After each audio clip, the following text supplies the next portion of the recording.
kita harus perbaiki sistem kita. Dan kita tidak boleh malu untuk mengakui bahwa kemungkinan sistem ini terlalu mahal. Betul. Dari wajah yang menang pun saya lihat lesu juga. Yang menang lesu, apalagi yang kalah. Efisien, nggak keluar duit. Kayak kita kaya, bener nggak?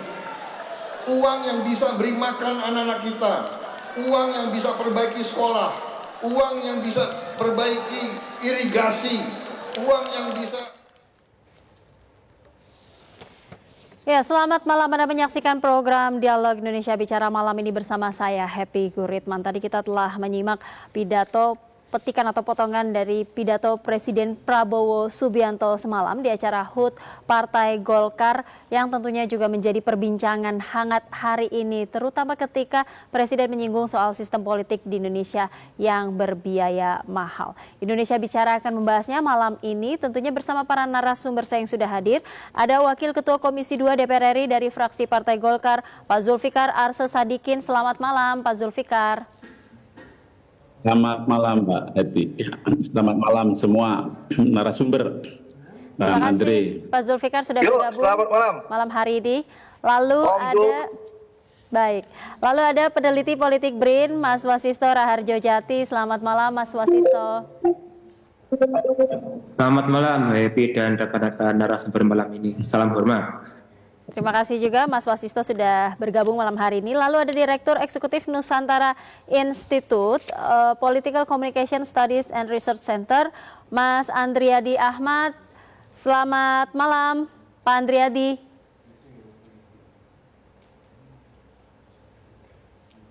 Baik, nampaknya komunikasinya masih terputus. Nanti kami akan coba perbaiki komunikasi kami. Lalu juga ada juru bicara Partai Gerindra, ada Bang Andre Rosiade. Selamat malam Bang Andre. Selamat malam Mbak, selamat malam Om Zulfikar. Ya Bang Andre. Wasisto, selamat malam. Terima kasih banyak Bang Andre sudah bergabung juga malam hari ini. Saya ingin ke Mas Wasisto terlebih dahulu sebelum saya ke Pak Zulfikar dan Bang Andre. Karena saya ingin mendapatkan potret atau gambaran untuk publik seberapa mahal sih biaya politik dari sistem yang kita gunakan sekarang ini, Mas Wasisto.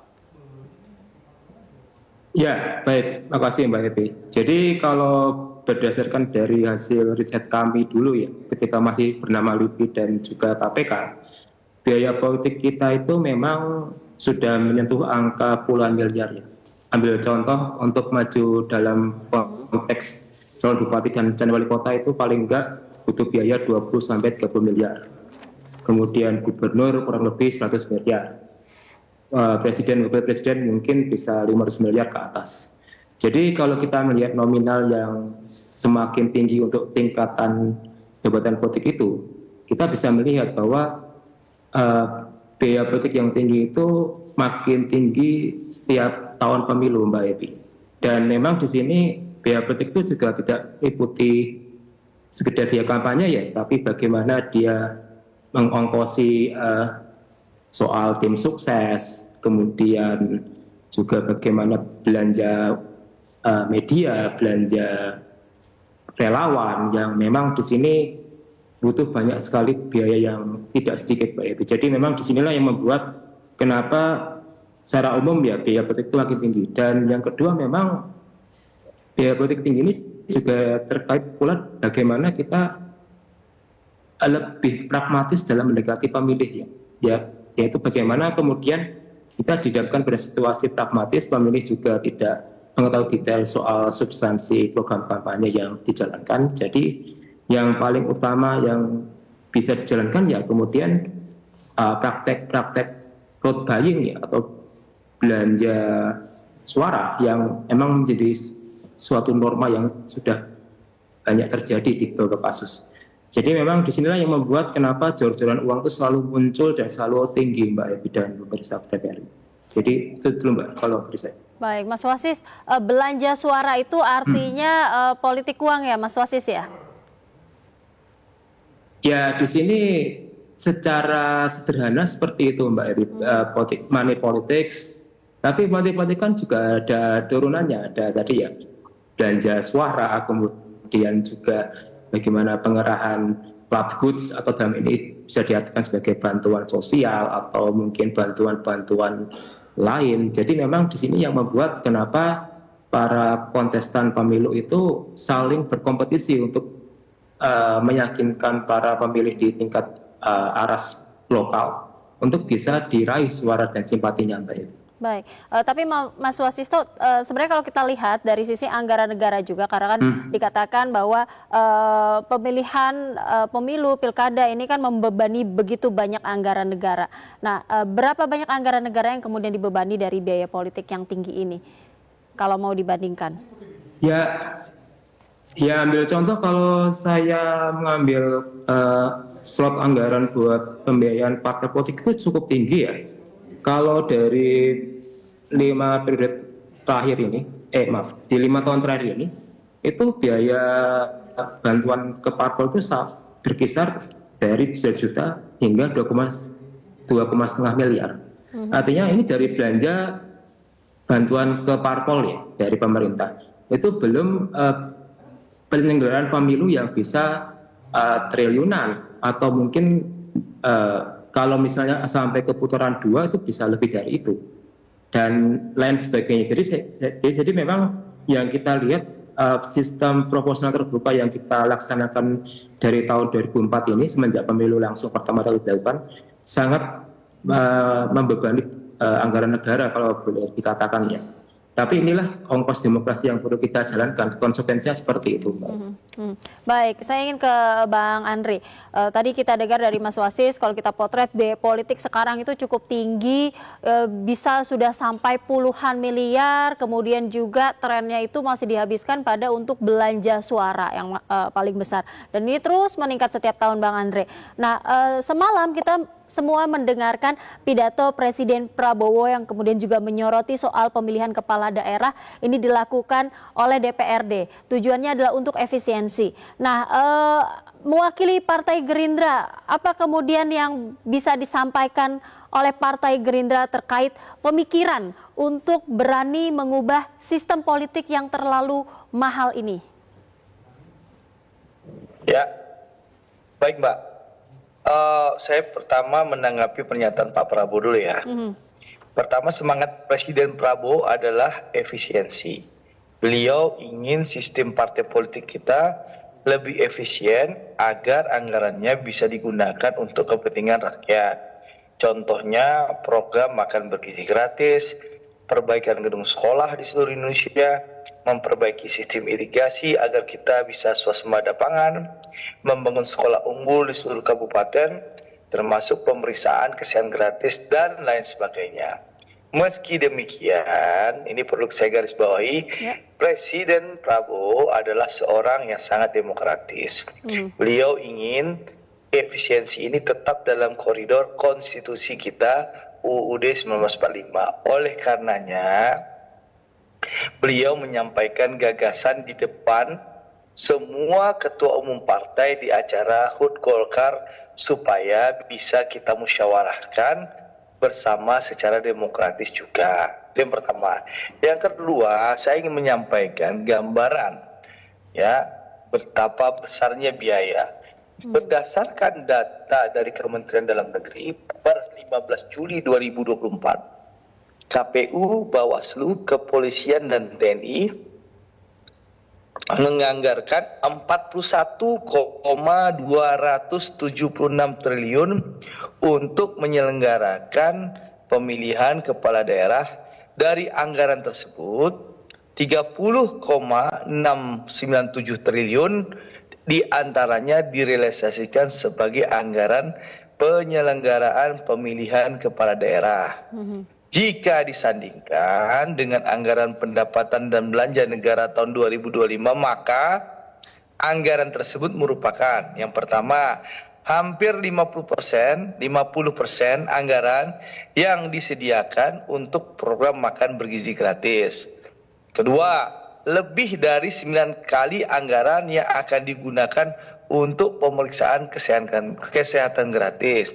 Yang ketiga, anggaran pilkada tadi lebih dari 17 kali anggaran yang akan digunakan untuk pembangunan rumah sakit lengkap berkualitas di daerah. Ya, anggaran pilkada itu hampir 2 kali lipat anggaran yang akan digunakan untuk renovasi sekolah. Anggaran pilkada tersebut menambah 15 lokasi pembangunan sekolah unggul terintegrasi. Ya, anggaran pilkada tersebut bisa dipakai untuk menambah luas lahan untuk cetak sawah seluas 300.000 hektar atau menambah intensifikasi 160.000 hektar lahan untuk lumbung pangan nasional, daerah dan desa. Baik. Jadi sekali lagi ya, kalau dihitung bahwa anggaran tersebut akan dianggap sebagai anggaran pemenuhan hak sipil dan politik sebesar ya 203.200 rupiah per orang. Nah, itu yang terjadi. Jadi itulah anggarannya. Makanya Pak Prabowo yang melihat begitu besarnya anggaran pilkada ini, beliau mengusulkan wacana ini untuk kita diskusikan bersama. Apakah pilkada langsung ini apakah tetap akan menjadi pilihan terbaik bagi bangsa dan negara atau ada opsi-opsi lain. Nah, sebagai patriot, sebagai negarawan dan orang yang percaya demokrasi, beliau melontarkan wacana ini di depan seluruh ketua umum untuk menjadi pembahasan kita bersama di waktu-waktu yang ke depan. Sehingga kita bisa diskusi, bermusyawarah, apakah ini kita lanjutkan atau kita cari opsi lain. Seperti itu intinya, Mbak. Baik, terima kasih Bang Andre. Nanti kita akan bahas lagi. Apakah ada opsi lain? Apakah memang hanya satu-satunya pemilihan kepala daerah itu harus dikembalikan ke pemilihan tidak langsung melalui DPRD hanya untuk efisiensi anggaran dan anggarannya memang untuk bisa dialihkan ke kepentingan rakyat. Saya ingin ke Pak Zulfikar. Pak Zulfikar, pandangan Anda terkait pernyataan Presiden Prabowo semalam tentang sistem politik yang berbiaya tinggi, apakah kemudian menurut Anda undang-undang atau peraturan saat inilah yang mendorong politik berbiaya tinggi ini? Begini Mbak Heti ya, saya ikuti Undang-Undang Dasar dulu. Memang di dalam Undang-Undang Dasar di pasal 18 ayat 4 itu gubernur, bupati, wali kota, memimpin provinsi, kabupaten, kota itu dipilih secara demokratis ya. Dia menjadi kepala provinsi, kepala pemerintah provinsi, kabupaten, dan kota dipilih secara demokratis. Dalam teori itu dikenal dua model begitulah dipilih secara demokratis itu. Dioperasionalkan dengan mandat tunggal maupun dioperasionalkan dengan mandat terpisah. Yang mandat tunggal itu dipilih oleh DPRD, itu yang mandat terpisah itu dipilih langsung oleh rakyat. Sebenarnya kita dalam perjalanan bangsa ini mengalami kedua hal tersebut. Ya kan? Kita pernah melakukan dan sekarang sedang melakukan. Soal dipilih DPRD kita pernah, ya kan. Soal dipilih langsung kita sudah dan terus melakukan ini sampai sekarang. Yang jadi soal adalah tentu kita ingin mencari model mana yang paling favorable. Favorable dalam hal apa? Dalam hal menumbuh kembangkan demokrasi, dalam hal memastikan bahwa pemerintahan itu bekerja untuk rakyat, untuk yang memilih, dan rakyat sendiri makin punya daulat. Ternyata Mbak Heti ya, dari perjalanan kita itu mengajarkan kepada kita bahwa dipilih langsunglah yang mampu menghadirkan ekosistem untuk dua hal tersebut. Nah, untuk memastikan bahwa pemerintah itu ini menggunakan istilah Pak Prabowo bekerja untuk rakyat. Yang kedua untuk memastikan bahwa rakyat itu punya daulat. Sekarang ke depan apa yang perlu kita lakukan? Menurut saya masih berkeyakinan bahwa pilihan kepada dipilih langsung dengan mandat terpisah itu dilanjutkan, tapi ayo kita engineering gitu ya. engineering lebih baik agar ekses negatif yang kita rasakan selama ini itu bisa terkurangi. Saya kira gitu, Mbak Heti.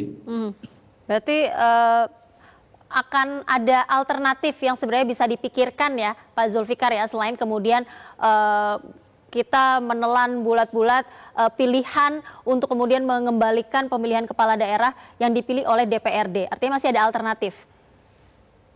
Masih banyak engineering yang bisa kita lakukan. Apa yang disampaikan Bang Andre itu kita apresiasi, kita itu jadikan evaluasi sekaligus refleksi. Memang itu penting dilakukan oleh semua pihak. Namun demikian, engineeringnya itu bukan berarti tidak sekedar, maksud saya bukan berarti tidak sekedar berpikir seperti yang disampaikan oleh Bang Andre, tapi juga melakukan engineering yang dengan model yang sama tapi mengurangi ekses negatif yang selama ini kita rasakan. Saya kira begitu, Mbak Ete.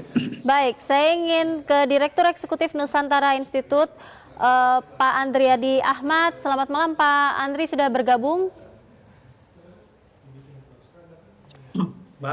Saya kasih dulu. Bang Andre, Zulfikar, dan sudah ada Pak Wasito. Baik. Selamat malam. Terima kasih. Terima kasih Pak Andri sudah bergabung.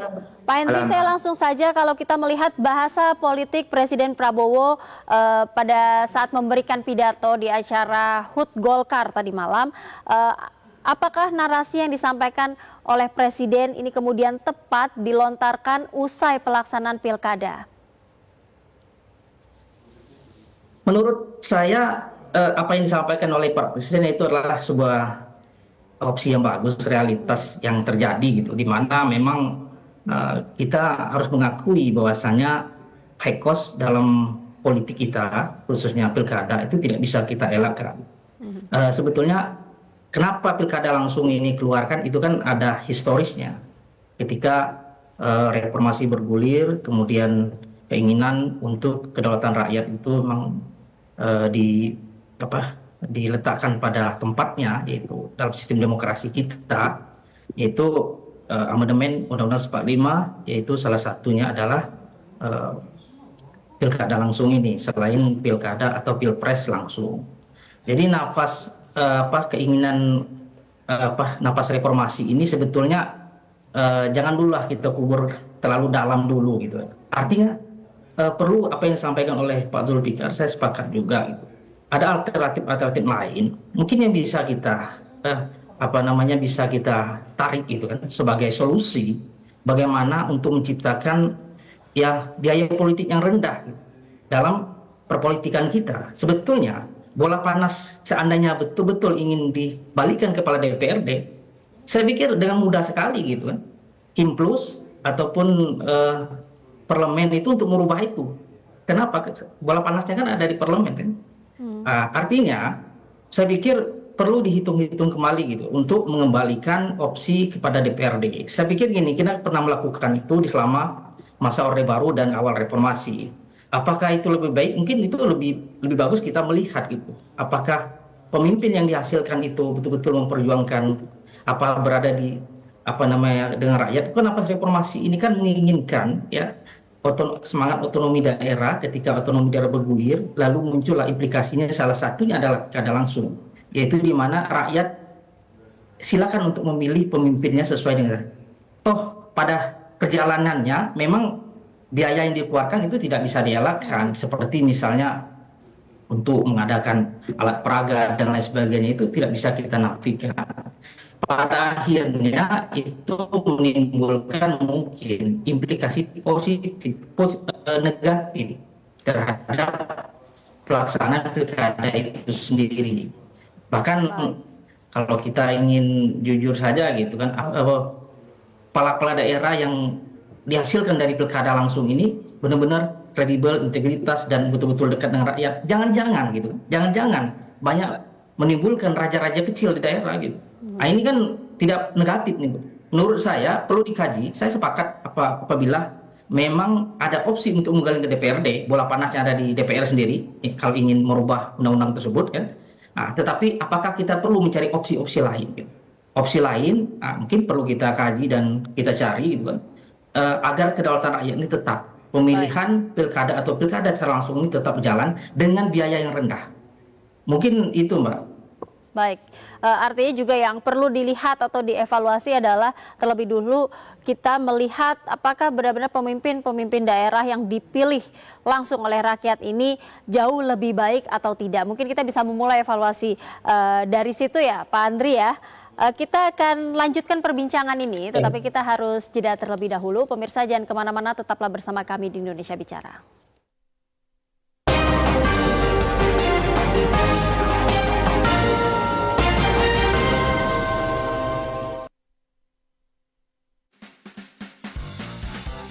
Serial drama yang mengangkat kisah keseharian dari Dr. Dedi dan keluarga. Yaudah ayah, bagi 2 sama Jojo, biar adil ya. Apa ya jadi pelit ya? Dengan segala dinamika dan tantangan sehari-hari. Ayah mau nambahin uang bulanan bunda gitu? Otomatis. Ya. Kalau Jojo antar jemput anak-anak, berarti uang hariannya mereka buat bunda.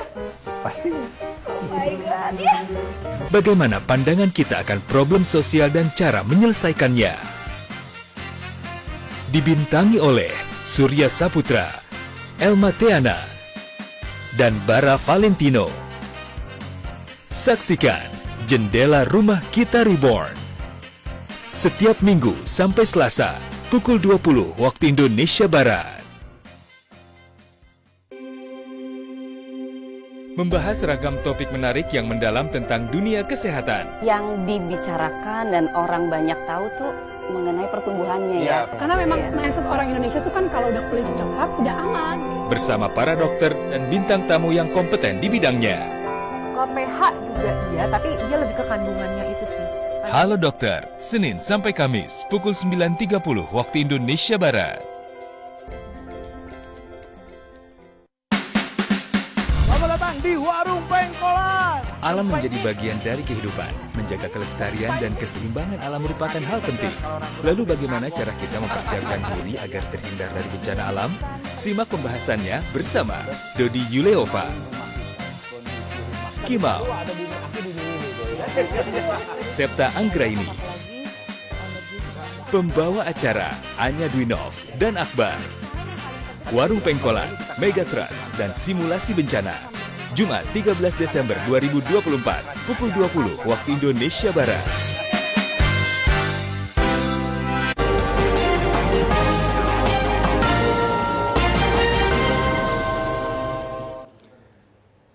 Terima kasih Anda masih bersama kami di Indonesia Bicara. Kami masih membahas soal pidato Presiden Prabowo Subianto tadi malam yang menyoroti mahalnya biaya pemilu dan mendorong untuk kemudian melakukan perubahan pada sistem politik tersebut agar lebih efisien.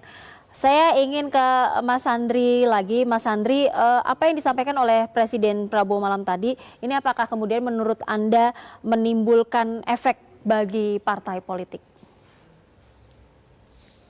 Menurut saya apa yang disampaikan oleh Pak Presiden itu tentu perlu menjadi introspeksi ataupun dikaji oleh para ketua umum partai.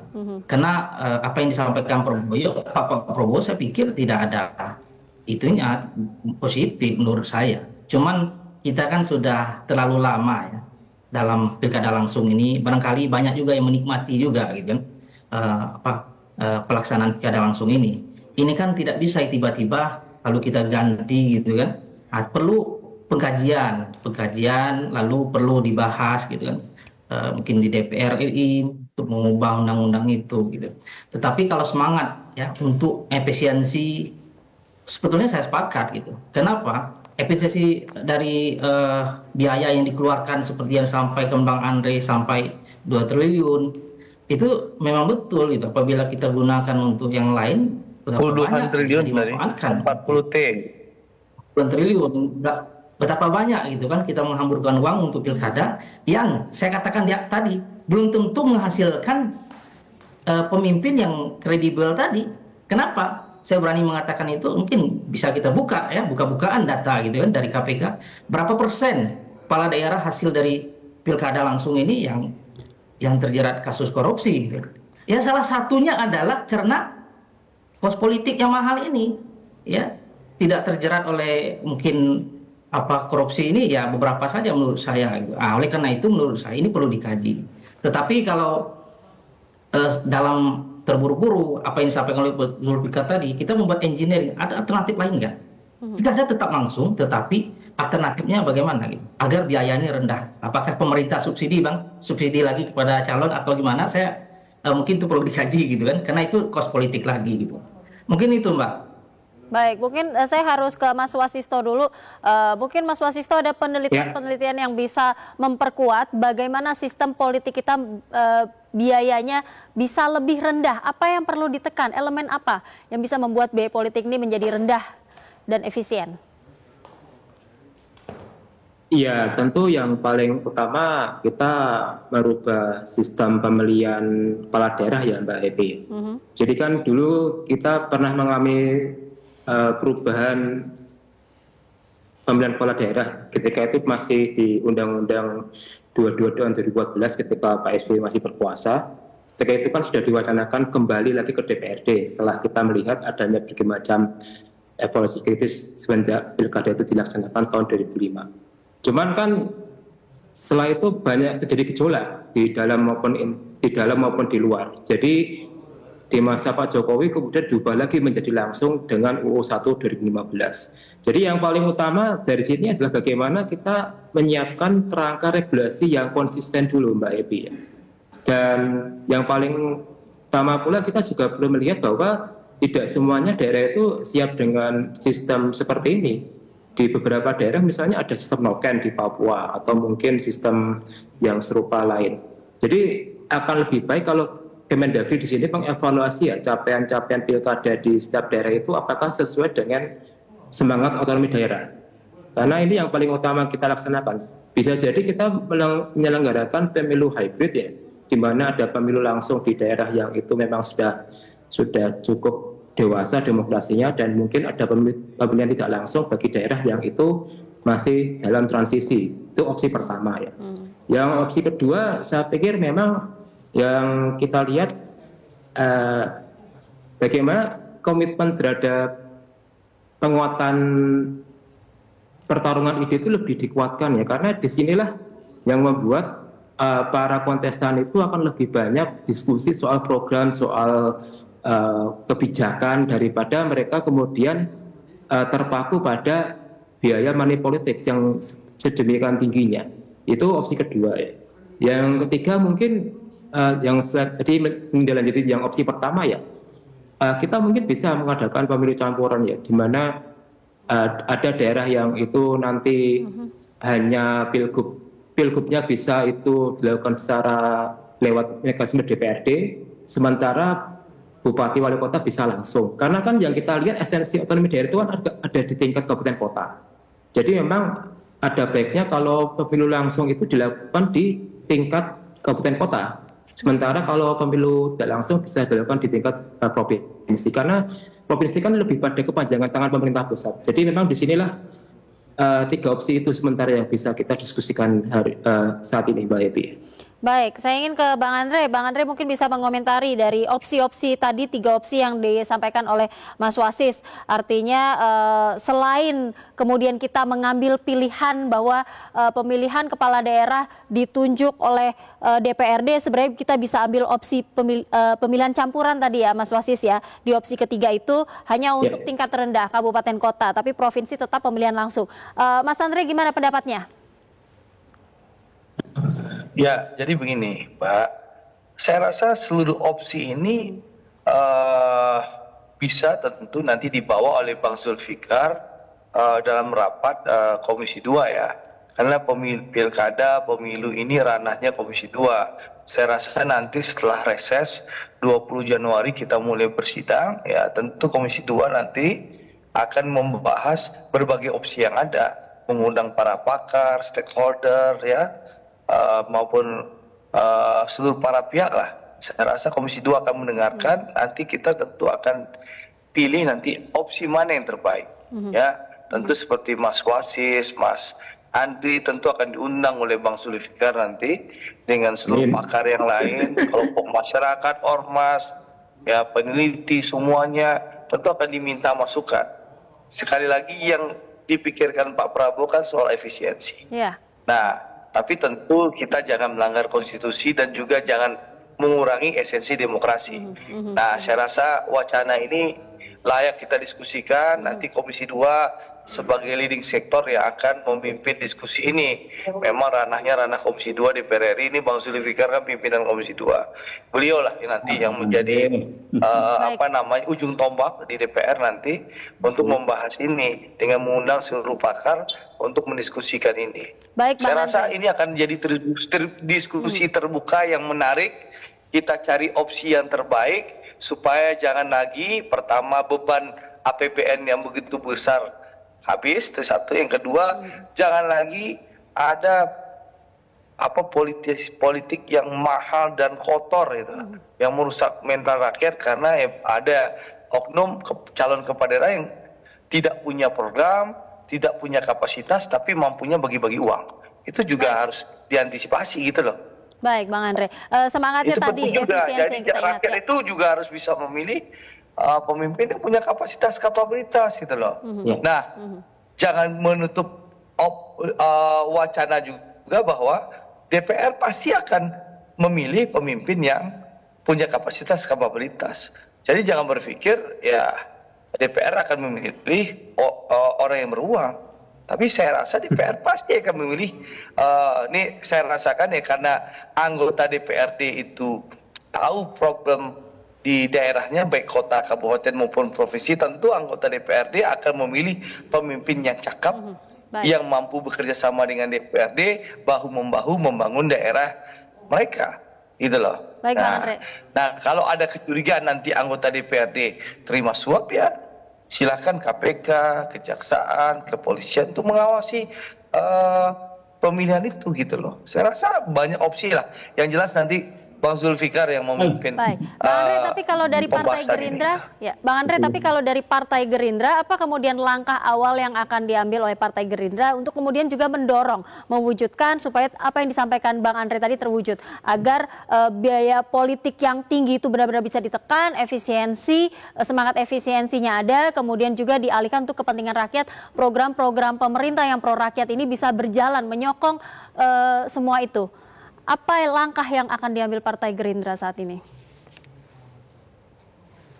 Pimpinan Gerindra selalu terbuka untuk berdialog dengan seluruh pimpinan partai politik lain dalam membahas isu-isu strategis untuk kepentingan bangsa. Jadi sebagai salah satu partai koalisi utama, kami ini berkomitmen untuk mendukung upaya bersama dalam mencari solusi terbaik bagi sistem demokrasi kita. Tentu saja sekali lagi nih, setiap langkah akan mempertimbangkan konteks yang ada dan dilakukan secara bertahap dengan mendengarkan masukan dari berbagai pihak termasuk masyarakat, ahli dan partai politik lainnya. Dialog dan kolaborasi tetap akan menjadi prinsip utama yang kami pegang untuk memastikan perubahan yang diusulkan benar-benar sesuai dengan aspirasi rakyat. Itu sikap resmi pimpinan Partai Gerindra, Mbak. Baik, Bang Andre, terima kasih. Saya ingin ke Pak Zulfikar. Pak Zulfikar, apakah isu ini kemudian bisa menjadi agenda prioritas DPR? Membahas soal bagaimana DPR juga mengambil peran untuk menekan biaya politik yang tinggi ini. Yang jelas ke depan memang kita Komisi 2 termasuk Balik sebenarnya Bang Andre itu ada arah untuk setelah kita mengevaluasi pemilu, pilkada, melakukan perubahan terhadap undang-undang ya. Dalam prolegnas juga itu sudah dimasukkan. Namun begini Mbak Hetty ya, kalau memang kita ingin terus demokratisasi, konsolidasi demokrasi, lalu dipending demokrasi, memang ada konsekuensi yang harus kita siap untuk melaksanakan itu, termasuk dalam hal biaya. Tapi lebih dari itu, konsekuensi lain yang harus kita siapkan adalah kita juga harus berani untuk merubah mindset dan kultur aktornya. Kan kita sebenarnya aktor ini kan, supaya ekses negatif itu bisa kita kurangi. Yang berikutnya soal opsi ya. opsi kita perlu mengengineer ya. Engineer misalnya begini, Mbak Heti ya, kita perlu tidak apakah ke depan itu merubah model pemilunya dengan sistem pemilu yang ada, pemilu nasional, pemilu lokal. Lokalnya itu serentak kabupaten kota, DPRD dengan kepala daerahnya, lalu provinsi juga setelah itu baru DPRD dengan kabupaten, DPRD provinsi dengan kepala daerahnya, setelah itu baru presiden, wakil presiden, DPR RI dan DPRD. Terus misalnya kita juga bisa membuat FC engineering dari metode kampanye. Bagaimana ke depan kalau kita lebih banyak menggunakan metode kampanye dialog dan debat gitu, tatap muka dan debat gitu. Kita mengurangi yang hiburan, yang bakti sosial, lalu yang kampanye akbar gitu, agar masyarakat lebih diajak untuk melihat bagaimana sih tawaran program kebijakan, atau lebih banyak melihat bagaimana sih sepak terjangnya figurnya kan begitu. Kalau perlu juga APK dikurangi kan gitu, lebih banyak kita menggunakan medsos, yang mungkin lebih banyak juga bantuan keuangan negara untuk partai politik. Misalnya ada opsi juga bagaimana kalau ke depan gitu pemilih itu wajib menggunakan hak pilih, bukan lagi hak gitu. Jadi sebenarnya masih bisa kita sekali lagi mengengineer terhadap sistem yang ada. Saya kira gitu, Mbak Heti. Baik, terima kasih Pak Zulfikar. Kita akan jeda terlebih dahulu. Pemirsa jangan kemana-mana, tetaplah bersama kami di Indonesia Bicara.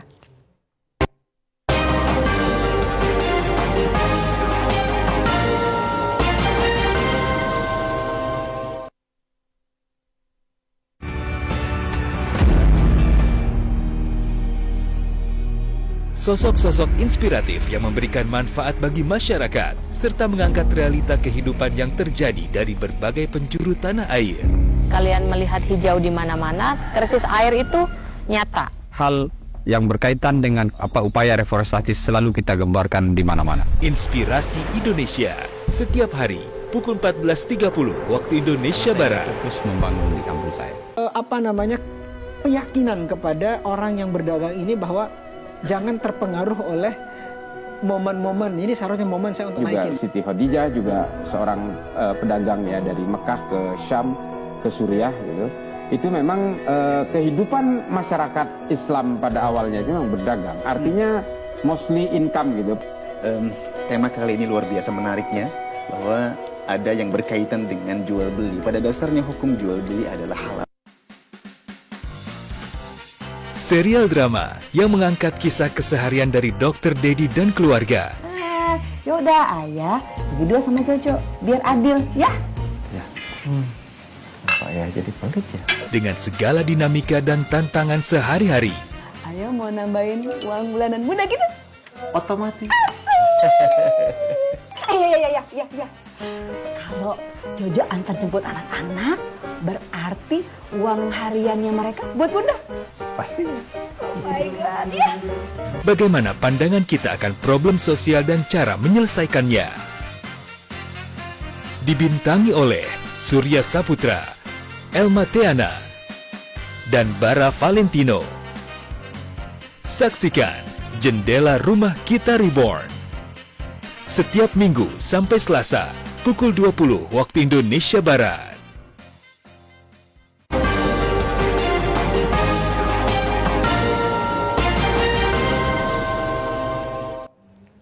Terima kasih Anda masih bersama kami di Indonesia Bicara. Kami masih membahas pernyataan Presiden yang menyoroti mahalnya biaya pemilu. Baik, saya ingin ke Mas Wasis. Ya. Mas Wasis tadi dalam jawaban sebelumnya, Mas Wasis menyampaikan atau menjelaskan sebenarnya ada 3 opsi yang memungkinkan untuk bisa dipilih. Salah satunya tadi ada mengadakan pemilihan campuran, misalnya kalau untuk kepala daerah di tingkat kabupaten kota, ini bisa dipilih oleh DPRD. Tetapi kemudian akan dipertanyakan bagaimana keterlibatan masyarakat di situ untuk memilih pemimpin daerahnya. Jika ini adalah sistem yang kemudian nanti dipilih dan disepakati, bagaimana kemudian bisa menjaga keterlibatan rakyat secara langsung dalam demokrasi? Tadi izin koreksi Mbak Evi, yang saya maksud itu yang langsung adalah kabupaten kota yang melalui DPRD itu provinsi atau gubernur. Nah, soal partisipasi ya, jadi kalau dari hasil riset setahun yang saya lakukan di Jawa Timur dan Sulawesi Selatan itu menunjukkan bahwa kedekatan emosional pemilih itu lebih banyak di tingkat kabupaten kota, Mbak Epi. Artinya di sini pemilih bisa mengkarakterisasi kesamaan perbedaan dengan paslon yang maju di tingkat kabupaten kota. Jadi memang di sini kita bisa melihat esensi demokrasi langsung itu ada di level kabupaten kota ya, karena ada kedekatan emosional seperti itu. Di samping juga bupati dan wali kota kan selama ini juga dituntut harus aktif kan untuk bisa terjun langsung di masyarakat karena dia punya mandat untuk bisa melayani secara langsung sesuai dengan otonomi daerah. Nah kalau gubernur kan sudah beda ranah lagi sebenarnya. Kalau gubernur ini kan lebih pada penghubung antara pusat dan daerah. Jadi memang gubernur tidak langsung bersentuhan dengan publik di tingkat lokal. Jadi memang kalau lebih baik ini dilaksanakan melalui mekanisme DPRD ya. Karena fungsi gubernur ini kan lebih pada pembina kabupaten kota. Dalam hal ini dia menjadi atasan dari bupati dan wali kota di tingkat daerah. Jadi memang kalau saya melihat di sini atau hasil riset kami menyebutkan memang lebih efisien gubernur itu diberi DPRD karena sifatnya yang tidak langsung dan lebih pada fungsi mediasi antara pusat dan daerah sehingga ini bisa ditekan lebih banyak ongkos politiknya, Mbak Ebi. Baik. Mas Andri, kalau menurut Anda apa yang disampaikan oleh Presiden Prabowo ini apakah kemudian hanya akan menjadi wacana saja atau Anda melihatnya sangat mungkin diterapkan begitu usulan yang disampaikan dalam pernyataan Presiden Prabowo? Betulnya kalau saya melihat semangat Pak Prabowo untuk membuat mungkin efisiensi ini luar biasa ya. Mulai dari kemarin ya isu yang pemotongan perjalanan dinas itu kan dalam rangka efisiensi. Lalu kemudian menyoroti pilkada gitu. Saya pikir sekali lagi saya sampaikan jangan tergesa-gesa. Kenapa? Karena ini kan kita baru saja selesai menikmati pilkada serentak ini.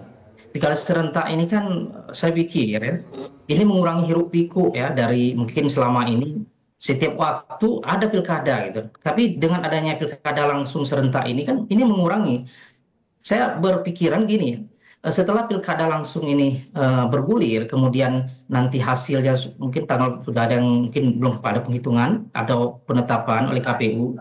Ketika di bulan Januari misalnya sudah dilantik seluruh gubernur, bupati, wali kota seluruh Indonesia, maka dimulailah tahun kerja gitu. Tahun kerjanya minimal setidaknya kan 3 tahun dari tahun 2005 sampai 2025 sampai 2018. Kan setidaknya kita kan ingin melihat gitu, kinerja dari mungkin para calon yang terpilih ini gitu kan. Nah, artinya apa? Boleh kita menggulirkan isu untuk pilkada dipilih DPRD lagi, tapi jangan sampai rakyat itu mungkin melihat ini ada apa gitu kan. Kenapa tiba-tiba gitu. Saya kadang-kadang menimbulkan sebuah pertanyaan juga gitu kan.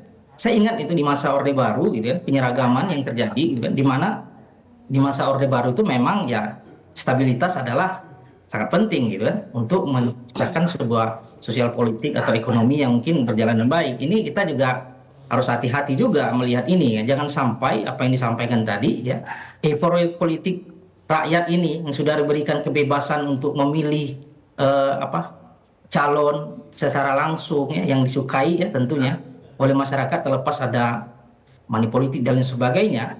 Saya pikir ini perlu kita hargai. Perlu kita cari solusi pilkada tetap langsung tetapi alternatif tadi ya. Atau apa yang disampaikan oleh Bang Wasito saya juga melihat ada titik terang juga, misalnya tidak semua daerah itu mengadakan pilkada langsung. Kalau Pengwas itu provinsi ya. Kalau saya pikir kabupaten kota juga tidak semuanya juga yang bisa dilaksanakan pilkada langsung, mungkin tergantung ya. Ini perlu kajian. Gitu. Tapi menurut saya dalam waktu dekat mungkin bisa jadi wacana di DPR RI. Tetapi untuk melaksanakan ini kan tentu adanya kesepakatan bersama dulu ya. Nah, tapi lagi-lagi saya katakan bola panas ini ada di DPR RI. Seandainya Kim Plus oke, ya selesai. Saya pikir pilkada kembali ke DPRD di 2029 nanti. Mungkin itu Mbak. Baik, terima kasih Pak Andri. Pak Zulfikar, kalau Anda melihatnya tepat tidak atau benar-benar melihatnya kalau mengubah pemilihan kepala daerah tadi untuk efisiensi, semangat efisiensi tadi, ini apakah benar-benar efektif menekan biaya politik, kemudian untuk dialihkan ke program pemerintah, alokasi anggarannya, Anda melihatnya bagaimana? Tepatkah, benarkah? Begini Mbak Heti ya, kita bisalah mengevaluasi bahkan berefleksi, itu harus kita lakukan. Namun demikian yang harus kita pastikan adalah di mana daulat rakyat nanti ketika kita ingin merubah itu. Lalu bagaimana dengan pemerintahan yang akan terbentuk itu, benar-benarkah berkarya untuk rakyat atau tidak gitu. Nah, menurut saya lebih cenderung ya tentu kita pastikan bahwa Komisi 2 akan mendengar berbagai pendapat ya dari semua stakeholder. Tapi saya punya pendapat bahwa sistem yang sekarang ini kita jalani terus saja ya, dengan mengengineer ya kan hal-hal yang bisa mengurangi efek negatif. Karena saya meyakini bahwa sistem inilah yang memastikan dua hal tersebut bisa berlangsung terus, yaitu satu, daulat rakyat, kedua, pemerintah yang terbentuk berkarya untuk rakyat. Saya kira gitu Mbak Eti. Pak Zulfikar, tapi menurut Anda partai politik apakah kemudian juga punya peran, apa yang bisa dilakukan oleh partai politik untuk juga punya peran menekan biaya politik yang tinggi ini? Justru perannya signifikan karena kita ini aktor sebenarnya, dan pada akhirnya ya kan setiap sistem, setiap proses itu bergantung kepada aktornya. Nah, makanya tadi saya bilang ayo kita sebagai aktor merubah diri juga, mindset kita, kultur set kita, karena kalau kita bisa merubah diri ya kita juga bisa menekan biaya itu, biaya yang terjangkau lah begitu. Saya kira gitu. Baik, Bang Andre, apa yang perlu dievaluasi atau peran yang kemudian juga bisa diambil oleh Partai Gerindra untuk bisa juga mendorong biaya politik yang mahal tadi agar lebih rendah, lebih efisien? Ya, kalau bicara biaya politik ya, tentu untuk menghindari biaya politik pertama kali yang harus kita lakukan ya calon yang kita usung ya tentu harus lebih dikenal oleh publik, itu yang pertama. Punya rekam jejak, ya, dikenal publik, sehingga tidak butuh biaya yang banyak. Tadi ide-ide tadi menarik itu, bahwa opsi-opsi bahwa tadi bagaimana berkampanye tadi lebih banyak di media sosial, lalu APK dikurangi, lalu tadi bagaimana kampanye akbar, pertemuan dengan jumlah massa besar kita kurangi, tapi perbanyak dialog ya, debat ya, sehingga publik tahu isi kepala dan rencana kepala daerah ini, bukan isi kantong dan duitnya gitu loh. Itu yang paling penting gitu loh. Karena jangan sampai orang yang punya uang saja yang bisa menjadi kepala daerah. Jadi rakyat hanya mengenal isi dompet dan tabungannya, tapi isi kepala dan visinya nggak ada gitu loh. Nah ini yang perlu jadi opsi yang kita diskusikan nanti Bang Zulfikar di Komisi 2, lalu balik nanti juga bisa mengundang para pihak untuk membahas ini. Nah, saya rasa Pak Prabowo sebagai Ketua Umum Partai Gerindra, Presiden Republik Indonesia, dan beliau sangat paham lah kondisi real politik Indonesia. Sehingga menurut saya wacana yang disampaikan Pak Prabowo perlu kita bahas lebih mendalam lagi. Ya, jangan berpikir ini caranya Partai Gerindra atau Koalisi Indonesia Maju ingin menguasai seluruh daerah. Hentikan prasangka buruk itu. Ya, tapi lihatlah dari kacamata yang lain, persepsi yang lain, bagaimana yang pertama kita bisa melakukan efisiensi penghematan dari anggaran negara yang habis. Yang kedua, ya jangan lagi ada politik yang begitu kotor ya, bagi-bagi uang ya, sehingga belanja politik, biaya politik itu tinggi, akibatnya kepala daerah tersandra untuk mengembalikan modalnya. Akhirnya apa? Bukannya bekerja, tapi sibuk mencari peluang untuk ngembalikan modal. Ujung-ujungnya kena OTT sama KPK, gitu loh. Bukannya membangun, tapi malah dipermalukan. Ini yang terjadi. Nah, saya rasa ide gagasan Pak Prabowo perlu kita cerna bersama dengan lapang dada, prasangka baik. Ya, mari kita diskusikan secara akademis, secara terbuka, ya, sehingga akhirnya di ujung kita bisa membeli opsi yang terbaik bagi kepentingan bangsa dan negara. Itu yang paling penting. Baik, ruang diskusi tetap terbuka ya Bang Andre ya, bagi siapa saja. Mari kita silakan berdiskusi. Presiden Prabowo ya, orang yang sangat percaya ya cara demokrasi adalah pilihan terbaik bagi bangsa dan negara. Makanya Pak Prabowo nggak omon-omon, nggak loncat kanan kiri partai. Beliau mendirikan partai, ikut pilpres berulang-ulang kali, membesarkan Partai Gerindra dari 2009, 2014, 2019, 2024. Ikut pemilu bersama Partai Gerindra, ikut pilpres berulang-ulang kali, bukan kutu loncat, pindah-pindah partai, ya, janji-janji manis atau omon-omon demi kepentingan syahwat politik gitu. Itulah Pak Prabowo. Baik, terakhir saya ingin minta pernyataan penutup dari masing-masing narasumber. Saya ingin ke Mas Wasisto terlebih dahulu. Mas Wasis, apa yang kemudian Anda harapkan dari semua pihak, baik itu legislatif, eksekutif maupun masyarakat, agar kita bersama-sama bisa mengatasi masalah sistem politik yang berbiaya tinggi ini, yang tentunya untuk memperkuat demokrasi di Indonesia. Singkat saja Mas Wasis, silakan. Iya, yang paling utama kita perlu menegaskan ya bahwa angka biaya politik tinggi itu berkelindan dengan angka korupsi. Jadi kalau dari data saya itu sepanjang tahun 2004 hingga tahun 2022 itu ada 22 gubernur dan 144 wali kota dan bupati yang itu terjerat KPK. Artinya dari situ kita perlu menegaskan kembali ya bahwa korupsi itu berasal pula dari angka biaya politik yang makin mahal. Dari sinilah kemudian kita perlu meminta ya bagaimana semangat anti korupsi itu perlu ditekankan terlebih dahulu di tingkat legislatif, yudikatif, dan eksekutif, bahwa hal demikian itu harus dikurangi dari internal. Itu Mbak Evi. Baik, terima kasih Mas Wasisto. Pak Andriadi, silakan.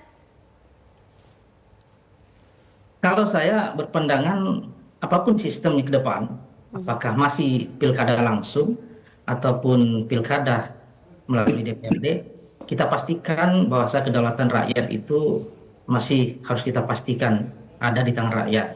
Jangan sampai rakyat ini kembali mungkin ya, dilupakan ataupun tidak terlibat sedikit pun terhadap mungkin tersatu memilih pemimpinnya. Sehingga ke depan itu yang pasti apapun cara yang digunakan akan melahirkan pemimpin yang kredibel tadi, kapabilitas dan mempunyai tentunya adalah integritas. Mungkin itu, Mbak. Baik, terima kasih Pak Andriadi. Bang Andre, apa pesan singkat yang ingin disampaikan untuk publik terkait dengan pernyataan Presiden Prabowo? Silakan singkat saja Bang Andre. Ya, pernyataan Pak Prabowo itu pada dasarnya ingin terjadi efisiensi, bagaimana anggaran belanja negara yang keluar tadi yang saya sampaikan 40 triliun itu bisa kita efisiensikan sehingga bisa dipergunakan lebih efektif dan lebih tepat guna untuk kepentingan pembangunan, ya, untuk kepentingan masyarakat.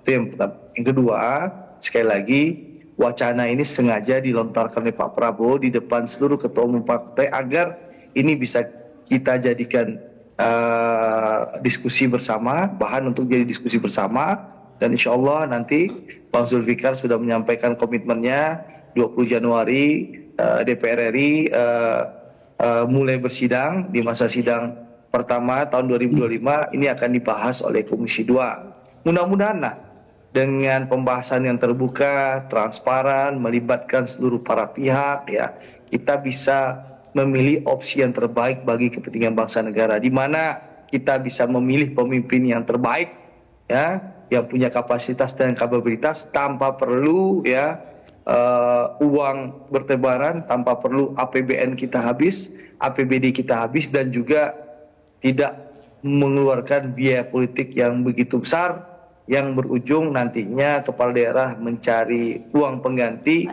akhirnya kena OTT KPK. Mudah-mudahan kita temukan opsi terbaik demi kepentingan bangsa negara. Baik, itu saja. Terima kasih Bang Andre. Selanjutnya Pak Zulfikar, silakan singkat saja. Oke Mbak Heti ya, kalau kita bicara dari sisi akademik, dipilih DPRD maupun dipilih langsung oleh rakyat itu sama-sama demokratis. Namun pengalaman kita mengajarkan bahwa dipilih langsung itu punya dua insentif sekaligus. Yang pertama, yang dipilih secara langsung itu kepala daerah yang menang, yang dilantik itu terkondisikan untuk benar-benar fokus dan respon, termasuk bekerja sungguh-sungguh untuk rakyat. Yang kedua, insentif yang kedua adalah rakyat sendiri dengan memilih langsung itu makin punya daulat untuk memutuskan nasibnya sendiri berdasarkan preferensi mereka. Ke depan, ayo kita jaga apa yang sudah kita capai selama ini, kita engineer untuk mengurangi ekses negatifnya, dan salah satunya itu tergantung kepada aktor kita sendiri. Mau ndak kita benar-benar siap untuk berdemokrasi dan mau merubah diri menuju deepening demokrasi. Saya kira gitu Mbak Eti. Baik, terima kasih Pak Zulfikar Arse Sadikin, Wakil Ketua Komisi 2 DPR RI. Saya juga ingin ucapkan terima kasih untuk Bang Andre Rosiade, juru bicara Partai Gerindra, lalu peneliti politik BRIN, Mas Wasisto Raharjo Jati, serta Direktur Eksekutif Nusantara Institut Polkom SRC, Pak Andriadi Ahmad. Terima kasih sudah berbagi pandangan, dan juga Bang Andre terima kasih sudah memberikan penjelasan atas apa yang disampaikan oleh Presiden Prabowo malam tadi. Semoga ini menjadi pencerahan juga bagi publik dan menjadi kesempatan untuk membuka ruang-ruang dialog berikutnya. Terima kasih Bapak-Bapak, selamat malam dan salam sehat selalu. Dan pemirsa, demikianlah Indonesia Bicara, mewakili seluruh kerabat kerja yang bertugas, saya Happy Guritman mengucapkan terima kasih atas perhatian Anda. Selamat malam dan sampai jumpa.